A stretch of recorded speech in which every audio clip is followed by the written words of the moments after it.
Hello and welcome back to another episode of LJ Lit Reader. I'm LJ and I'm here to talk about books.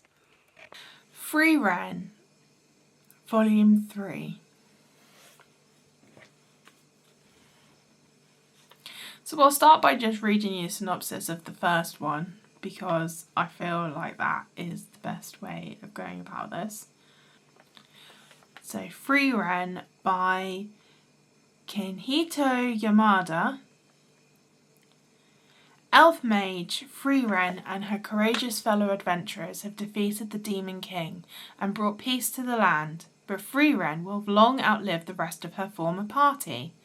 How will she come to understand what life means to people around her?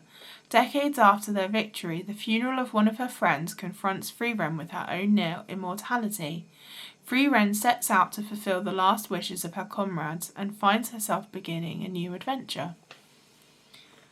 So the third volume was a very solid 4 stars. Really enjoyed it. It follows the previous 2 installments.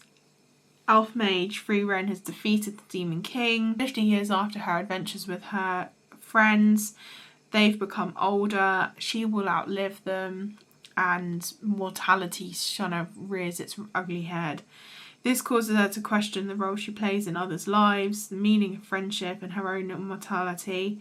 Determined to respect her friend's last wishes, she sets out on a new adventure. That's kind of what I've said.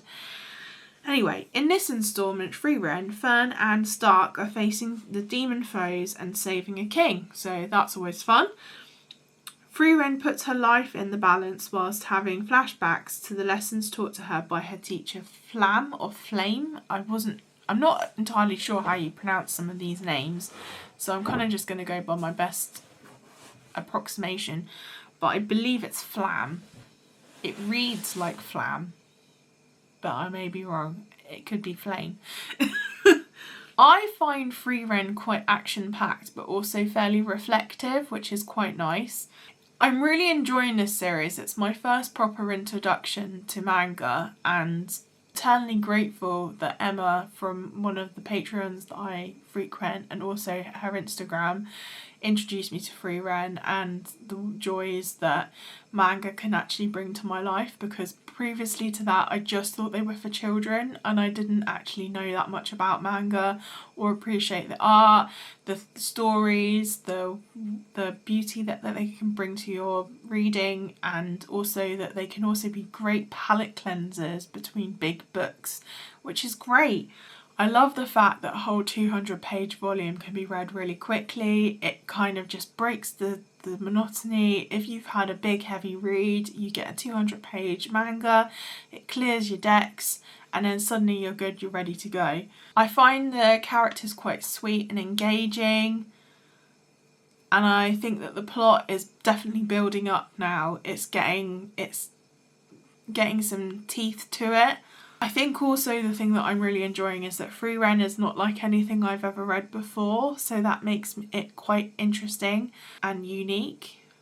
I do think that there is elements here that can be quite dark and merciless, especially from Frieren. She doesn't like demons, and she can be very pitiless with it and cruel in some respects because she's quite emotionless, but I don't know, it just manages to make what could be perceived as cruel and pitiless and merciless quite still heartwarming and engaging and lovely and warming. It's very hard to picture it all together, but it makes total sense.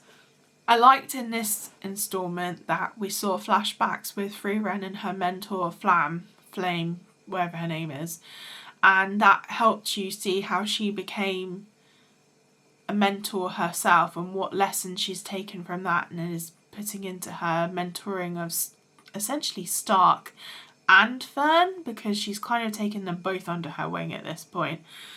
I mean, I know Fern's her original, but Stark seems to be coming under the wing as well. I think one of the really nice elements now we've got the character of Stark is that he got to show his teeth in this installment as well, and that he was a good fighter and he's proving himself, and the fact that he just kept getting back up and getting back up and getting back up, and that was really important. I also really liked the bit about the hamburger meat and how he was always cooked it on his birthday, and it was a sign from his mentor, Ison, that, oh hang on, my child is awake. Funny Feelings by Tarah Dewitt. When falling in love is the punchline. Farley Jones is a loud and chaotic and hilariously clever stand-up comedian on the way to stardom. The only thing that she loves more than the rush of telling jokes in front of a revved-up audience is her hot older manager Maya, though he doesn't have a clue. Keeping her feelings hidden from him is agony. But Maya has been Farley's closest and most treasured friend, not to mention vital to the trajectory of her career. She can't risk ruining their relationship by telling him how she truly feels. After all, who else would have the patience to put up with a hot mess like her? A former stand-up star himself, single father Maya Harrigan left the stage years ago in order to focus on raising his deaf daughter Hazel. Farley has been everything to them since she came into their lives 3 years ago, and despite his grumpiness, his protectiveness over Hazel, and his disdain for public attention, Maya will do anything to make her stand-up dreams come true. When the biggest opportunity of Farley's career comes along and forces the pair to fake date in order to stir up publicity, it doesn't take long for their act to bring all those other funny feelings out in the open. Like most matters of the heart, it quickly begins to feel like anything but a joke. So my thoughts on this book. A very mediocre meh of a 3-star. Farley Jones is a new stand-up comedian, and she's loud and brash and unafraid to make fun of herself on stage. Maya Harrigan, her manager and former comedian, is the grumpy to her sunshine, basically.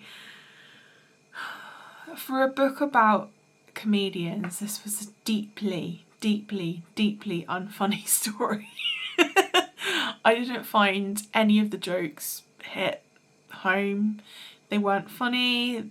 The bits when she was doing her stand-up act just felt cringy. I didn't feel that there was anything remotely funny about what she was doing, and she was like billed as this really, really funny, hilarious person, and I didn't see it. I think a lot of the jokes here fell flat.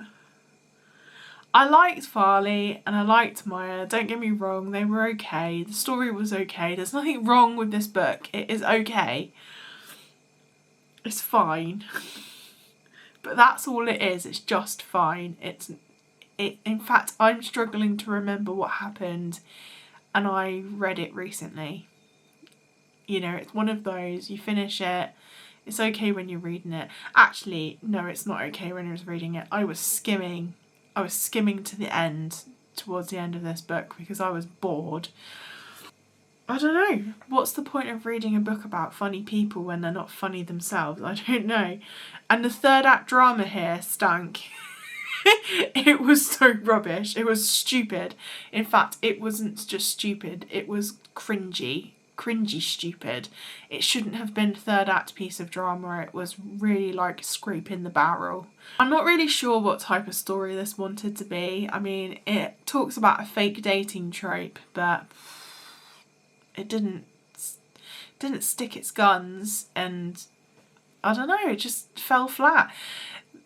You start with fake dating, it kind of builds up nicely, and then it all just kind of went to pot once they'd realised their feelings for each other, and it just became really sappy, really overly gushy, overly romantic. The thing about both characters is they were so unproblematic that there was no problems. Their relationship was deeply healthy.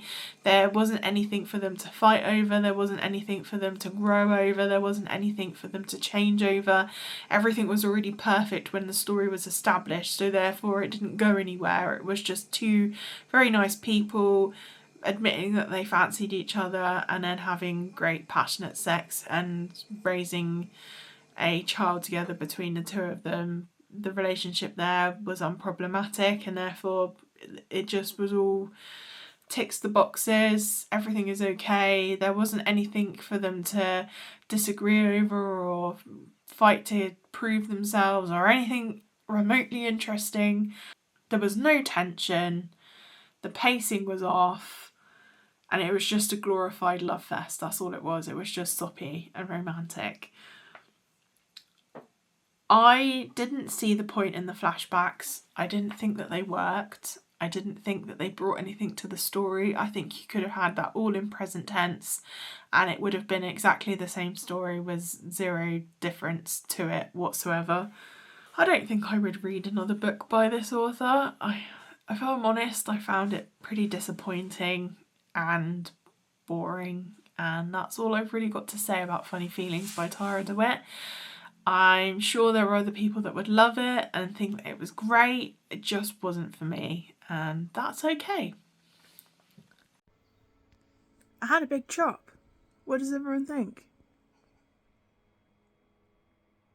Yeah, it fit under my wigs better. I look rough as fuck. Ugh. Anyway, I just wanted to sort of jump on and say, does anyone else struggle with laundry to the level that I do? I don't know. It stacks up in the corner and it gets higher and higher and higher, all clean, all folded, and I just can't put it away. And then I end up putting it in bags and hiding it so I can't face it. And then my husband then brings up 6 bags of laundry all up at once. And I then have to go and... oh, got on my face. And then I have to put it all away. And then I get overwhelmed again. Life is hard. I had spooky Halloween makeup on yesterday. I will insert a picture. So it seems to have really taken it out of my eyes. They're really bloodshot and gross. Ugh. Who wants to see eye bogies on camera? Sorry, guys. So what am I reading right now? I'm reading Foxglove by Adalyn Grace. I just finished... crap, what was I reading before Foxglove? I was reading Funny Feelings, that's it, by Tarah Dewitt. It was a bit boring, I'm not going to lie. It was cutesy enough, and I think anyone who's into a friends to lovers sort of situation with zero like drama or anything that vaguely represents a plot other than them just getting together and admitting they have feelings for each other. I mean, maybe you'll love that. That'd be great. For me, it was a bit boring. So that was a shame because I was kind of looking forward to reading that. So right now I'm doing Foxglove, and this will be one of those rare occasions where I record a video and I'm not wearing any makeup because I looked so shit. It's a beautiful day outside. I just sort of say, beautiful day. And now you can see where I live. What have I got planned today? Some shopping. Nothing really exciting. And my mum's coming because it's half term. I'm going back to work. And then she'll be looking after Ennis whilst I'm at work. Ennis is Ennis. Anyone who has a 4-year-old knows the delights of 4 crazy years. And yeah, I was probably take him for a walk with the dog today and run his legs off. Anyway, I hope you guys are all having a lovely weekend, and it's nice to touch base with you a bit more often. I'm going to try and do better at this vlogging thing. I'm shocking, aren't I? Anyway, enjoy. Foxglove by Adalyn Grace. I loved this one. It follows the story of Signa and her cousin Blythe, and I don't want to go into too much detail about the plot because it will ruin Belladonna, but it basically follows on from the events of Belladonna. So if you want to know more about this series, please watch my review about Belladonna in a previous video and then come back to this one because I'm just going to dive straight in and I can't really explain it without giving it away. So for those who have watched my Belladonna review and are on board and know what I'm talking about, it follows the story of Signa and Blythe following the events of Belladonna. A new character is introduced called Fate, and he is Fate. He weaves the threads of fate, basically. He is the brother of death, and he comes in and he basically says, Signa, you are my revived, born again wife who died in the bubonic plague of, no, sorry, not the bubonic plague, the Black Death of the 1300s, basically. So you've been dead a long time, you're back to life, I'm going to marry you. And Signa's like, fuck off, I like death. And he's like, I'm going to take you away from death. And then this whole love triangle thing emerges. Fate is sort of hiding under a disguise of Prince Aris, and he uses his powers to magic up a fancy palace called Wisteria, and he sort of dupes the population into believing that Signa's cousin's husband, who she calls an uncle but isn't an uncle, is in prison for a crime he didn't commit, basically. And so Fate's gone, oh, he did it. And then Fate kind of does all these deals with Signa, like, I'll let you talk to death again if you go on a date with me. And then Signa goes on a date with him and fucking hates it. So you kind of feel really uncomfortable because this character's pursuing her, going, you're my wife. And she's going, I have no recollection of any of this, and I feel deeply uncomfortable about all of this going on. All the characters are still coming to terms with the events of Belladonna, and that carries into the plot here of this book. So I don't want to give it away too much, but basically there is a plot point in Belladonna, and it kind of, the repercussions of it have come to light, and characters are pointing fingers and being suspicious, and things have happened, basically. I think that Adalyn Gray certainly has developed as an author by this book, because normally second books are like a filler book, and they're just a jumping point from the first book basically to the third book. But this one really carried its own weight, and it was really good, and I was thoroughly engrossed the whole time. I really enjoyed it. And I also quite enjoyed the new mystery that had arisen. And again, red herrings. There's one particular character who she likes to use as a red herring, basically. Oh, we're suspicious of this person, we're suspicious of this person. And then it always goes in a completely different direction. But she always likes to use this character as a red herring. And in this book it's no different. She's a red herring again. I think that the plot definitely makes up for the fact that there's two particular characters, Signa and Death, who don't spend as much time together as I would have liked in this book. And I feel like they were deprived of scenes that they could have had. And I feel like there's a lot of build-up in Belladonna about their relationship, and then we were kind of like, it was ripped away from us, and it was a bit sad, and I would have liked more. It worked for the plot made it all work, and it made sense, but I just would have liked more Signa and Death. I would have liked more raunchiness between them. I really like that about it. Fate obviously gets in the way. Fate is there shoehorning himself in. You're my wife, you're my wife. No, I'm fucking not, Signa says. But the characters here are really good. Fate is a very good character. I really enjoyed his introduction. I liked the verbal sparring he had with Blythe. I liked their chemistry. I think there's more to watch there, perhaps in the future. I think especially at the end, the twist and what's going to happen next is really intriguing. The last 100 pages of this book just was like one big adventure. Really ramped up the excitement. It was really good, fun, fast-paced, fabulous time. I actually was a bit on the edge of my seat a bit, and I stayed up until like 2 a.m. to like finish it, because I was like, I need to know what happens. I need to know. I really think that the dynamic between the two brothers as well was really interesting. Fate and Death being brothers, and their relationship with Life, who is the person that Fate thinks Signa is life, and Signa may or not Signa may or may not be this character. I don't know. And I'm not going to tell you whether she is or she isn't, because that would ruin the story. But there's a good twist, so watch out for that. I, again, was shouting my suspicions as I read it and talking to myself like a lunatic, because I am one, but also because this book just brings out the aggressive, oh, it's this person, oh, it's that person, oh, what's happened here, I don't know what's going on. And that's the beauty of Adalyn Grace's writing. It definitely makes you shout at the book.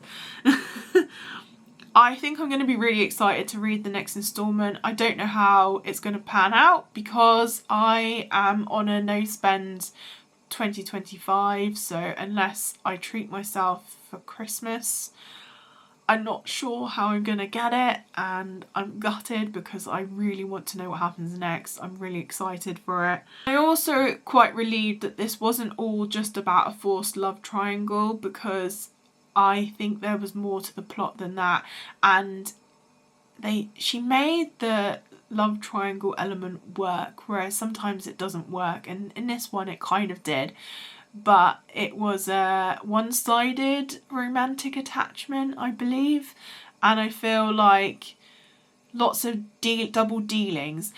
These books are quite reminiscent of Stephanie Garber's Caraval series, but obviously it's completely different, but the writing style is quite similar, but this is quite gothic and dark, whereas Caraval is a bit more whimsical. It linked in my brain to Caraval, and I was thinking it feels the same. So if you like the Caraval series and the Never After series, you'll like this.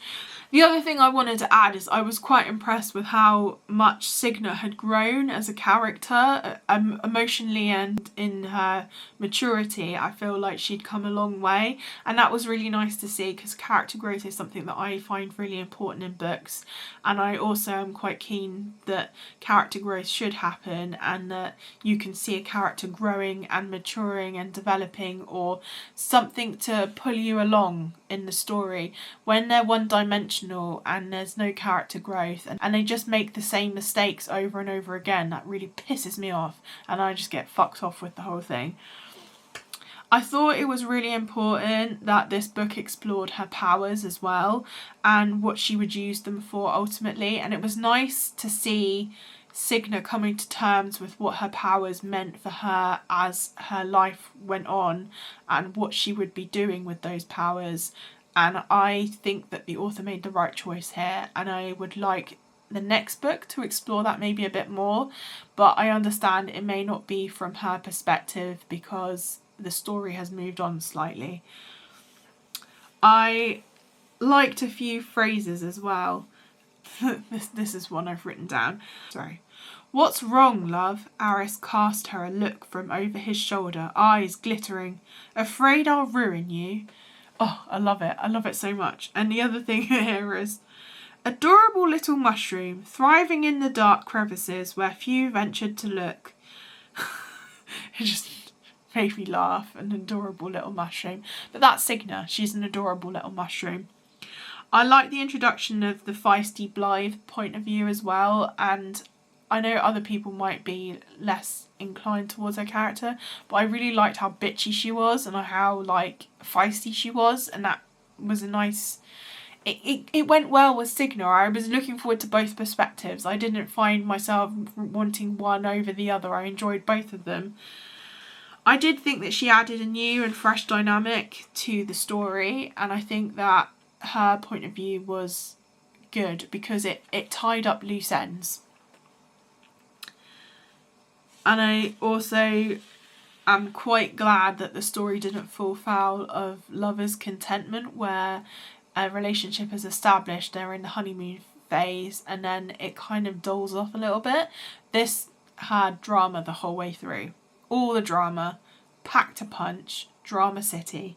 That's all the thoughts I wrote down about it. So, thumbs up from me, a solid 4.5 stars for Foxglove. I didn't give it quite 5, but it's definitely a very strong 4.5. If it had had more Signa and Death together, I think it would have been a solid 5 for me.